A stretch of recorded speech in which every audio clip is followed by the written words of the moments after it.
The Toyota Camry has been the best-selling car in America for 9 straight years. But unlike in the past, there's a lot more competition in the midsize sedan segment, particularly from Korean automakers like Hyundai and Kia, who are building midsize sedans with best-in-class, well, pretty much everything. So now Toyota has introduced an all-new Camry, looking to stay on top for a 10th straight year. Will it? Let's take a look.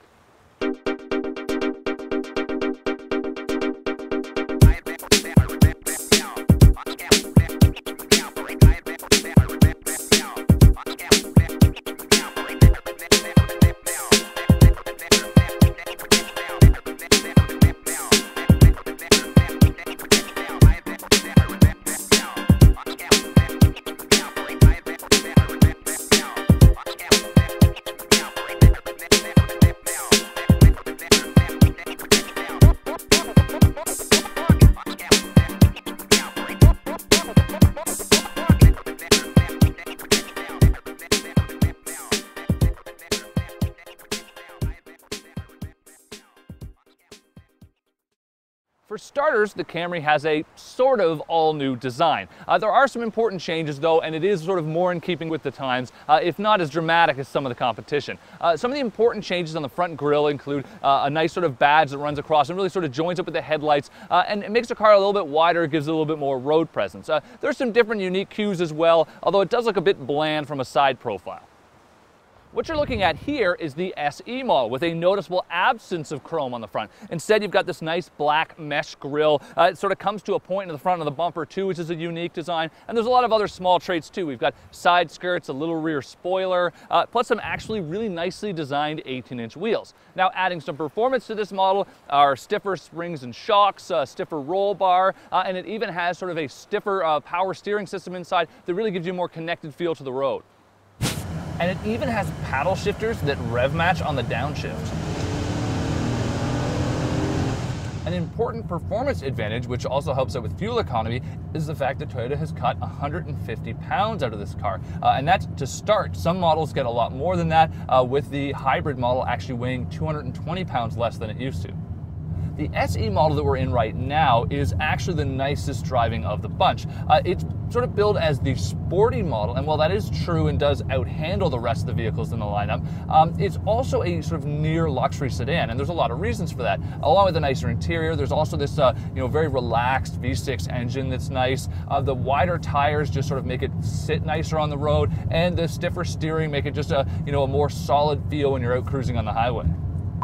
When it comes to the new Camry's interior, there are some hits and some misses. For starters, there's actually more room in here than before, even though the actual dimensions of the car haven't changed, which is nice. We're actually in the hybrid model right now and have very few complaints about this, but some of the lower grade models, the seats look a little chintzy, and the materials, even just the colors that they use look a little strange, whereas you get to the top of the line and it really looks good on an SE model with black leather with the microfiber inserts. In general though, this car, the hybrid, looks great.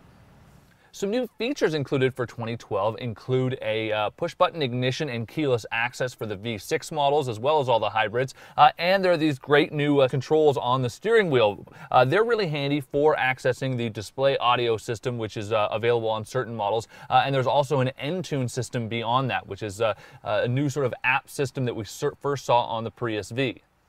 While the display audio has several different apps for anything from showing you the weather, sports updates, and the best one possibly is telling you what the cheapest gas is nearby you, the N-Tune system sort of takes it a step further. The N-Tune system itself will allow you to download an app to your iPhone or Android, whatever it is that you're using, and then you can basically access certain things through that. And what it lets you do is you can book restaurants, you can go to movietickets.com and book movies there.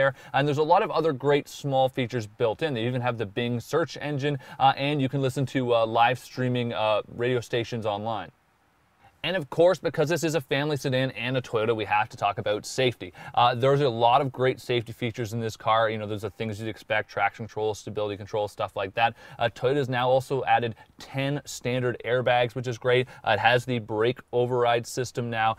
They've made the seats taller in the back to help reduce whiplash injuries, and a lot of other small things. You can get optional backup cameras and great safety features like that, as well as now an optional blind spot monitoring system for the car.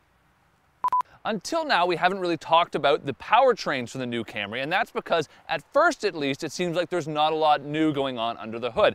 The standard engine is a 2.5-liter four-cylinder, and it gets a little bit more power, 178 horsepower and 170 foot-pounds of torque. What is impressive, however, is that they've managed to grab 3 more miles per gallon, both in the city and the highway. So it now gets 25 city, 35 highway. And because the new Camry actually gets 3 miles per gallon better than the new Sonata, the Camry has established itself as the fuel economy leader once again. Also available for 2012 is a V6 engine, which is interesting because Toyota has decided to hang on to the V6s when most automakers have decided to just offer 4 cylinders in the midsize sedan class. Power is rated at 168 horsepower, 148 foot-pounds of torque, and it gets 20 miles per gallon in the city and 29 miles per gallon on the highway. In all those respects, it falls a little bit short of the Hyundai Sonata Turbo.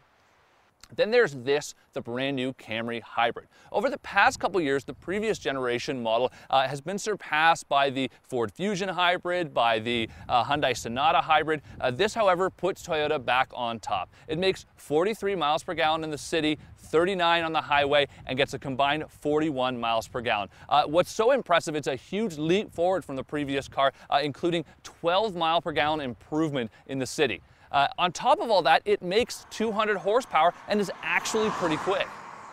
Similar to the new Civic, there's nothing that's terribly groundbreaking about the new 2012 Camry. That is apart from the hybrid model, we should say. On top of that, though, the Camry is solidly improved over the previous generation car, which was a bestseller.